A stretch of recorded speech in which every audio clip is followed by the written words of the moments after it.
Hello all, இன்றைக்கி வந்து நம்ம ரெடிமேட் ப்ளவுஸ் கஸ்டமர் எப்படி வாங்கி கொடுக்குறாங்க அப்படின்னா அதை நம்ம எப்படி ஸ்டிச் பண்ணி எடுக்கிறது அப்படின்றது தான் பார்க்க போகிறோம்.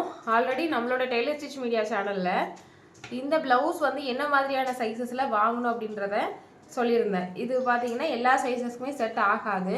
இந்த ப்ளவுஸோட சைஸ் பார்த்தீங்கன்னா 32 தான். இந்த 32 சைஸுக்கு இது செட் ஆகுமான்னு பார்த்தீங்கன்னா நம்ம நிறைய ஆல்ட்ரேஷன் பண்ண வேண்டியிருக்கு. அப்படி பண்ணி கொடுத்தாலுமே ஓரளவு அந்த ஒரு 80% வந்து அதுக்கான ஃபிட்டிங் வந்து கொண்டு வரலாம். ஆனால் 100% வந்து முழுமையாக ப்ளவுஸில் இருக்க ஃபிட்டிங்கை வந்து நம்ம கொண்டு வர்றது கொஞ்சம் கஷ்டமான விஷயமாக தான் இருக்கும். ஏன்னா இதில் இருக்கக்கூடிய ஒர்க் அப்படி, அது இல்லாமல் கை சுற்றளவு எனக்கு இவ்வளோ தான் தேவைன்னா இதில் இவ்வளோ இருக்குது. சரியா, இந்த மாதிரி சில விஷயங்கள்னால நிறைய ஸ்டிச் பண்ணும்போது நிறைய ஸ்ட்ரகிள்ஸ் வந்து ஏற்படும். அதை நம்ம எப்படி மேனேஜ் பண்ணி பண்ணுறது அப்படின்றத தான் பார்க்க போகிறோம். இப்போ ஃபஸ்ட்டு வந்து நான் கைக்கு வந்து கட் பண்ணி எடுக்க போகிறேன். கையோட சென்டர் கீழே ஒரு 1/2 இன்ச்சு விட்டுருக்கிறேன். விட்டுட்டு கையோட சென்டருக்கு நேராக லைனிங்கை வச்சுட்டு அழகாக நம்ம கட் பண்ணி எடுத்துடலாம். மற்ற ப்ளவுஸுக்கெலாம் லைனிங்லேருந்து ஒரு 1/4 இன்ச் அளவு எக்ஸ்ட்ரா வெட்டுவோம். ஆனால் இந்த ப்ளவுஸுக்கு இன்னும் கொஞ்சம் அதிகமாகவே கட் பண்ணி எடுத்துருங்க. ஒரு 3/4 இன்ச் வரைக்கும் சைடில் வந்து விட்டு வெட்டுங்க. ஒரு ஸ்லீவ் ரெடி ஆகிடுச்சு. அதே மாதிரி இன்னொரு ஸ்லீவும் கட் பண்ணிக்கிறேன். சென்டராக லைனிங்கோட சென்டரும் துணியோட சென்டர் இருக்க மாதிரி பார்த்துட்டு இந்த கீழே வந்து 1/2 இன்ச் அளவுக்கு கண்டிப்பாக விட்டுட்டு தான் பண்ணணும். பாருங்கள், இதில் ஒர்க் போடும்போதே சென்டர் பார்த்து போடாமல் விட்டுருக்காங்க.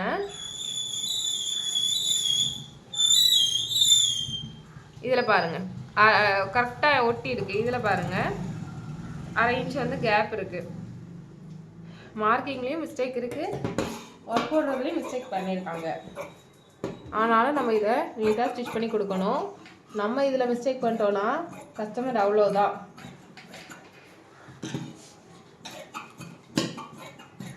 ஓகே, இப்போ 2 ஸ்லீவும் ஸ்டிச் பண்ணி சூப்பராக எடுத்தாச்சு. அதாவது கட் பண்ணி எடுத்தாச்சு. லைனிங்கோடு சேர்த்து மடிச்சிடலாம். இதுக்கப்புறமா பேக்கு ஃப்ரண்ட் எப்படி வெட்டுறது அப்படின்றத பார்க்கலாம். ஃபஸ்ட்டு பேக் தான் கட் பண்ணி எடுக்கணும். பேக் பீஸை இந்த மாதிரி 2ஆக வந்து மடித்து எடுத்து வச்சுக்கிறேன்.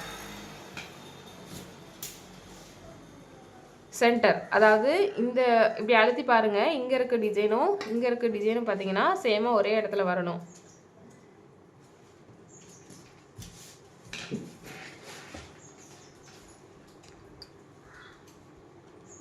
இப்போ பேக் பீஸ் எடுத்து இது மேலே வச்சிடலாம். வச்சுட்டு இங்கேருந்து 1/2 இன்ச்சுக்கு மேலே இந்த லைனிங்கோட ஹைட் வந்து இருக்கணும். ஏன்னா ஷோல்டர் பிடிப்போம்ல, அதனால் 1/2 இன்ச்லேருந்து 3/4 இன்ச் வரைக்குமே வச்சுக்கலாம். ப்ளவுஸோட கழுத்தை இறக்கம் பாருங்கள்.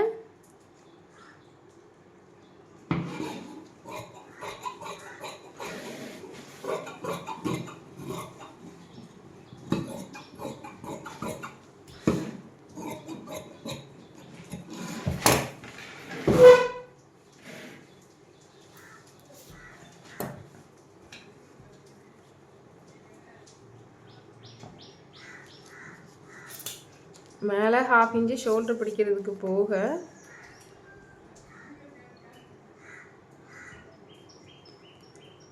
நமக்கு ஒரு 8.75 அல்லது கிட்டத்தட்ட 9 இன்ச்சு வரைக்குமே கழுத்தோட இறக்கம் வந்துடுச்சு.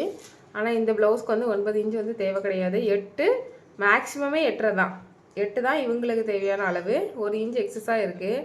இந்த மாதிரி 1 இன்ச் எக்ஸஸாக இருக்கும்போது நம்ம அதை கம்மி பண்ண முடியாது. அப்படி நம்ம கம்மி பண்ணணுமே நினச்சாலுமே என்ன பண்ணணும்னா ஷோல்டர் அட்டாச் வந்து இதுக்குள்ளே பண்ணுற மாதிரி இருக்கும். சரியா, அதாவது இந்த இப்படி இருக்கு இல்லையா, இப்படி பண்ணோம். அப்படி இந்த அளவை குறைச்சா மட்டும்தான் கழுத்தோட இறக்கம் வந்து குறையும். ஆனால் இதில் ஸ்டிச் பண்ணால் என்ன ஆகும், நீடில் வந்து உடையும். இந்த மாதிரி பல பிரச்சனைகள் இதில் இருக்குது. ஸோ ப்ளஸ் மைனஸ் எல்லாமே நம்ம தெரிஞ்சுக்கணும் இல்லையா. இதுக்கு ஏதாவது வழிகள் இருக்கா, எல்லாமே நான் உங்களுக்கு சொல்லிகிட்டே தான் கட் பண்ணுறேன்.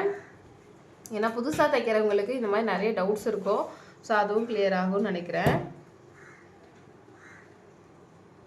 உங்கள் ஃப்ரெண்டு எனக்கும் இன்றைக்கி வந்து நான் எப்போது தைக்கிற மெத்தட் சொல்லித்தராமல் வேறு மாதிரி சொல்லித்தரேன். பிகினர்ஸ்க்கு இது யூஸ்ஃபுல்லாக இருக்கும். ஆனால் இதில் ஒரு மைனஸான விஷயம் என்ன அப்படின்னு பார்த்தீங்கன்னா, நம்ம இந்த நெக்கோட ஃபுல் அளவு எடுக்க முடியாது. இதில் 6 இருக்குது, ஆனால் நமக்கு தேவை 5 தான். ஸோ நமக்கு இது வரைக்கும் தான் அதாவது இது வரைக்கும் தான் நெக் அடித்து திருப்ப போகிறோம். இந்த ஏரியா இப்படி கிளாத்து தான் இருக்கும்.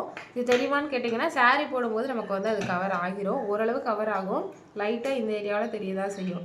இல்லை எனக்கு அப்படி தெரியக்கூடாதுன்னு வச்சிங்கன்னா டோட்டலாக என்ன பண்ணுங்கள், இங்கே வந்து கழுத்தோட இறக்கம் எவ்வளோ தேவையோ அதுக்கு நேராக மிஷினில் ஸ்டிச் போடணும். சரியா? ஸ்டிச் வந்து போடணும். ரஃப் அடித்த மாதிரி ஒரு 4-5 தையல் இந்த இடத்துல போடணும்.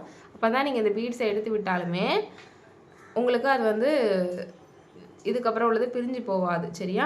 இந்த பீட்ஸை எடுத்து விடாமல் இருந்தால் என்ன ஆகும், ஷோல்டர் அட்டாச் பண்ண முடியாது. இந்த மாதிரி பல பிரச்சனைகள் இருக்குது இந்த ப்ளவுஸில்.